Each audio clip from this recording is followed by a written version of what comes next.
Niektorí...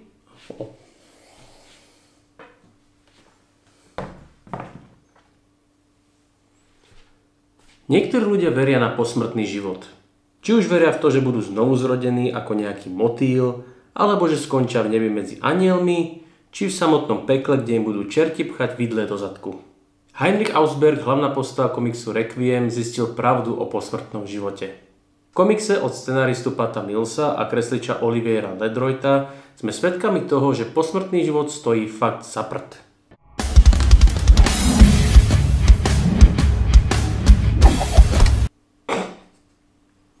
Ale čisto náhodou sa Heinrich zapletol do konfliktu, ktorý mu zachránil jeho posmrtný život a vyleveloval ho na jedného z upírskych rytierov. Tento komiks má mať celkovo 13 dielov a Pat Mills ho opisuje ako démonické Game of Thrones s rôznymi frakciami. Upíri, gúlovia, plazy, vlkodlaci a démoni bojujú o vládu nad pekelným svetom vzkriesenia. V tomto príbehu máte všetko, čo by príbeh o upíroch mal mať a aj oveľa viac. Príbeh je z časti aj príbehom Rómea a Júlie, keďže Heinrich ako nemecký vojak miluje Židovku. A to je v nacistickom Nemecku trochu, povedzme, nevhodné. Ak ste pripravení na európsky komiks, ktorého stránky sú nielen plné textu, ale aj detailné, niekedy až gigerovskej kresby, tak Requiem je absolútne pre vás a ja vám ho absolútne odporúčam.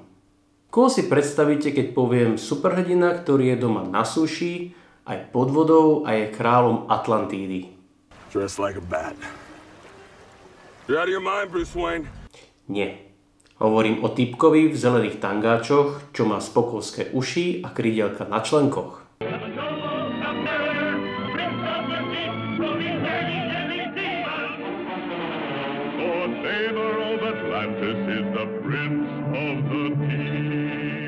Áno, princ Namor. A ak ste o ňom nikdy nepočuli, teraz máte šancu dozvedieť sa o ňom niečo viac. V príbehoch zo série z roku 1990 zistíte nielen, kto boli Namorovi rodičia, aké sú jeho priority, ale aj kto sú jeho nepriatelia.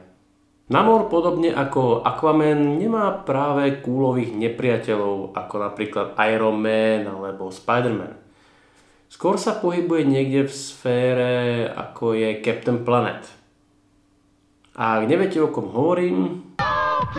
By your powers combined, I am Captain Planet! Captain Planet, he's our hero, gonna take pollution down to zero. Namorovi nepriatelia sú väčšinou biznismeni, nacisti, šialení vedci alebo oživlá ropná škvrna. V 9 príbehoch si zahosťovali Namorita, Iron Man, členovia Fantastic Four, Team New Warriors, pôvodný robotický Human Torch a ďalší. O scenár a kresbu sa postaral môj obľúbený scenarista a kreslič John Byrne.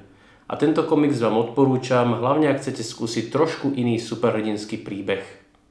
Ako vraví pán Mackie zo South Parku. Drugs are bad. You shouldn't do drugs. If you do them, you're bad. Because drugs are bad, okay? It's a bad thing to do drugs, so don't be bad. A na túto tému je zameraný crossover Green Arrowa a Green Lanterna. V tomto takmer 50 rokov starom príbehu naučí Green Arrow Green Lanterna, že život nie je iba čierno-biely. A čo to znamená byť naozaj superhrdinom? Chudoba, korupcia, rasizmus, drogová závislosť, znečistenie životného prostredia, to sú len niektoré z vecí, ktorým títo dvaja zelenáči čelia. Pokiaľ ide o samotné spracovanie, tak nie je komiksu čo vytknúť po scenaristickej ani kresebnej stránke, keďže za ním stálo legendárne duo Dennis O'Neil a Neil Adams.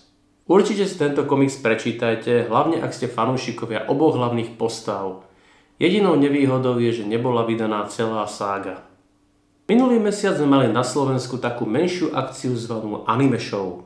A okrem cosplayerov, freehug z magorov a furíkov sme tam mali aj autogramy jadu Františka Kotletu a Jany Kiliánovej.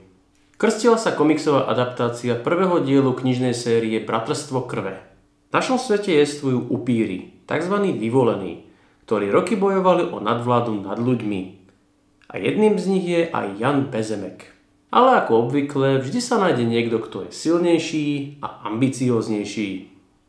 V tomto príbehu sú to mimozemšťania zvaní Kartani, ktorí sa rozhodli, že planéta Zem bude patriť im a nejaké ľudské pijavice nebudú stať v ceste. A ja viem, že niektorým z vás sa nepáči, že oproti knihe je príbeh v komikse strašne zjednodušený. Ale mohlo by to byť aj horšie. Mohli by ste žiť na Slovensku, kde sú komiksy považované za záležitosť pre deti. Áno, komiksy sú pre deti, Lenka. Také ornamentálne. Áno, orientálne, áno. Orientálne. Tak či onak komiks absolútne odporúčam a odporúčam aj knižnú sériu. Do konca roka by sme sa mali dočkať nového dielu knižnej série, nazvaný Stalingrad, a aj adaptácie druhej knihy Bratrstva krve. Takže Tešinger. Neuveriteľné, ako ten čas letí. Len pred chvíľkou sme tu mali Infinity War a čoskoro tu máme Endgame. I'm good, Arrow guy. Let's go. Let's go.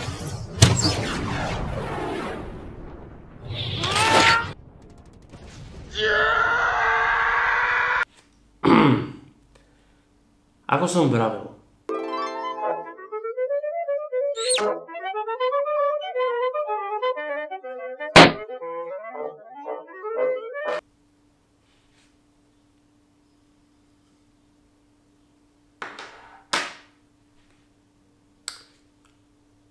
Prepáčte.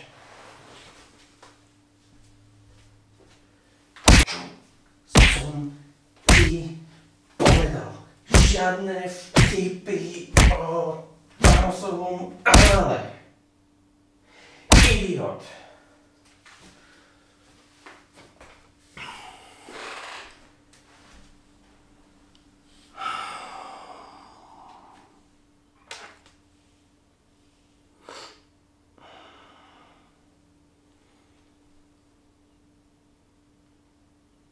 Vydavateľstvo Krv vydalo 4. záverečný diel ságy o Strážcoch galaxie.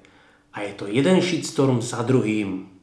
Po udalostiach predchádzajúcich príbehov boli hrdinovia Nova a Star-Lord považovaní za mŕtvych, keď úspešne uväznili šialeného titána Thanosa v rakovinovom univerze. Ale opak je pravdou a Star-Lord spolu s nedávno zosnulým Draxom je späť medzi živými. To, ako prežili, bolo záhadou, ale v tomto príbehu sa dozviete pravdu, ako aj to, že niektorým spojencom sa jednoducho nedá veriť. A Star-Lordovi sa dostane viac pozornosti, než by chcel. Finally. Tento komiks, ako aj celú sériu Strážcov galaxie, vám absolútne odporúčam. Neviem ako vy, ale ja sa vôbec neteším na nového Hellboya. Nechápte ma zle. Milujem predlohu a film s Ronom Perlmanom zbožňujem. Ale toto... OK. OK.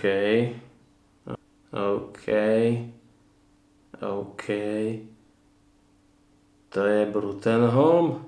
What the fuck? No, možno sa mýlim a film bude super. Ale späť ku komiksom. Comics Centrum vydalo pri príležitosti 25. výročia reprinty prvého Hellboyovho príbehu, ako aj 9. príbehu, z ktorého film bude tiež čerpať. A okorenili to krásnym príbehom z Hellboyovho detstva, nazvaný Púlnočný cirkus. V ňom sme svedkami toho, ako mladý Hellboy uteče z veliteľstva UPVO a v lese narazí na neobvyklý cirkus ponúkajúci rôzne atrakcie. A musím povedať, že sa mi veľmi páči stvárnenie, ktoré zvolil kreslič Duncan Fegredo pre nerealitu a realitu príbehu. Okrem toho, že Mignola v tomto príbehu predstavuje ľudskejší aspekt Hellboya, krásne odkazuje aj na Pinokiov príbeh. Ak ste nikdy nečítali komiks s Hellboyom a chcete začať, Púlnočný cirkus vám absolútne odporúčam a pre fanúšikov série je to maximálna povinnosť. Dobre, než začnem recenziu ďalšieho komiksu, tak si potrebujem nakalibrovať bezpečnostnú apku a môžeme to skúsiť. Čítajte nasledujúce slova hlasným autoritatívnym hlasom. OK. Havínko. Bratislava. Vankúš. No OK, tak to funguje.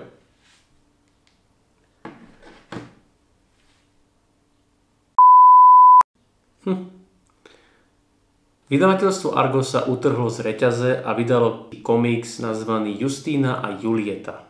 Tento príbeh je adaptáciou knihy Marquisa de Sada, v ktorej sledujeme príbehy dvoch sestier, Justíny a Juliety. Zatiaľ čo Justina je v príbehu ponižovaná a znásilňovaná, Julieta je amorálna nymfomaniačka, ktorá si sex užíva. A toho sexu je v komikse fakt veľa, ako môžete sami vidieť. Je to tam samé. A v jednu chvíľu dokonca... A to je absolútne akože proste nechutné, akože totálne. A potom dokonca totálne jednoducho ultra... I don't understand a word you just said.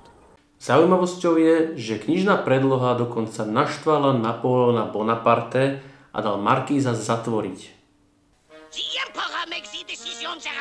Tento komiks nie je pre každého, ale nájde si svoje publikum, hlavne medzi zberateľmi.